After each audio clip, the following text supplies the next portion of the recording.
Freeman abandons Lexington Takeover. After a chaotic day on Tuesday, the so-called Lexington Takeover of Lexington, Mississippi was dealt two major blows as organizer Ron Durbin of the Guerrilla Publishing YouTube channel was hospitalized while being detained by police, and superstar auditor James Freeman apparently left the cause to drive another auditor back to Oklahoma.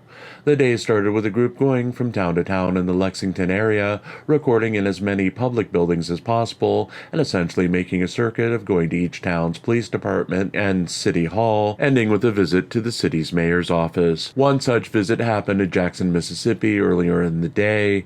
The group tried to enter the police station but were stopped at security due to a rule that requires ID to be shown before entering the building.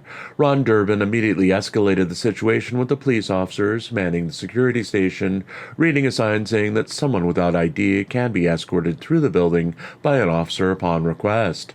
He was about to argue that point when he and another auditor inexplicably left the building and decided to go across the street to City Hall. Upon entering City Hall, Durbin and friend asked the person at the front desk where the mayor's office was and eventually left a message with the mayor's assistant to complain about the policy requiring ID to enter the police station. Durbin then walked into the city council chambers where he encountered a local news crew waiting for the city council meeting that was scheduled to start.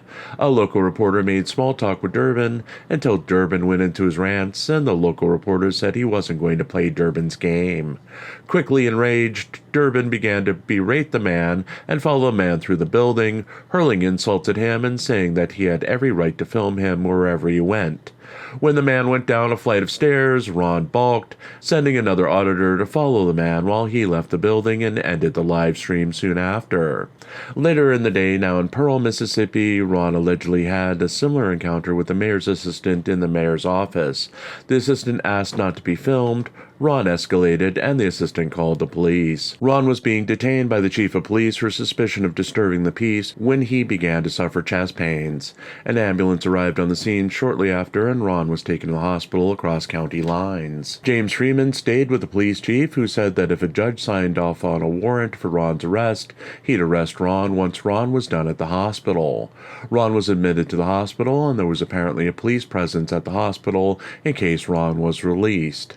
Freeman and an auditor named Sean, who had been closely associated with Ron, left for Lexington, which was 90 minutes away from the hospital. They were going to the city council meeting where the fate of Officer Edward Scott Walters' employment was to be decided. The pair were a few minutes away from the meeting when Ron called to summon Sean, who was driving Ron's truck, back to the hospital.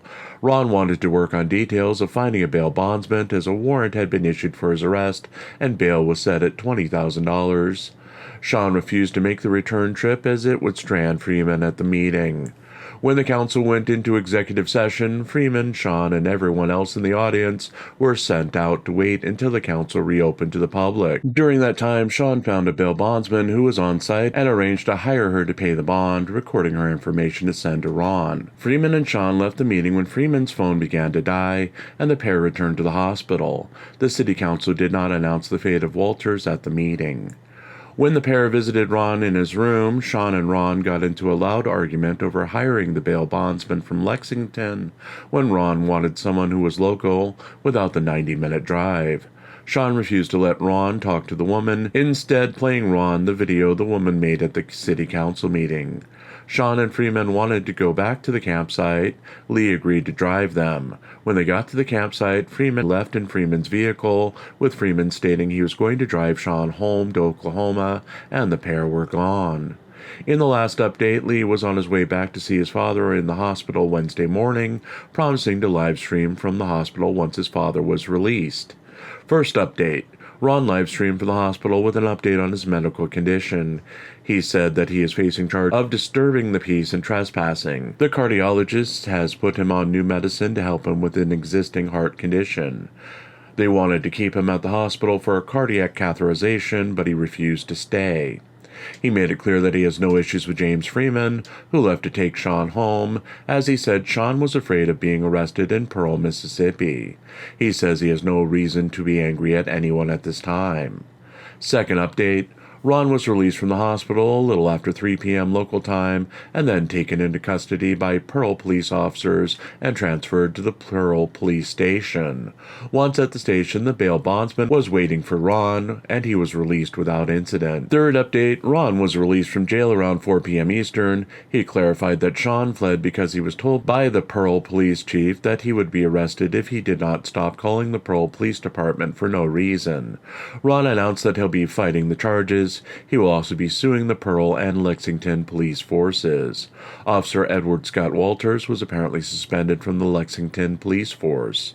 We'll have full updates on tomorrow's edition of the Auditing Insanity newscast and the daily newspaper at ReallyCoolSite.org.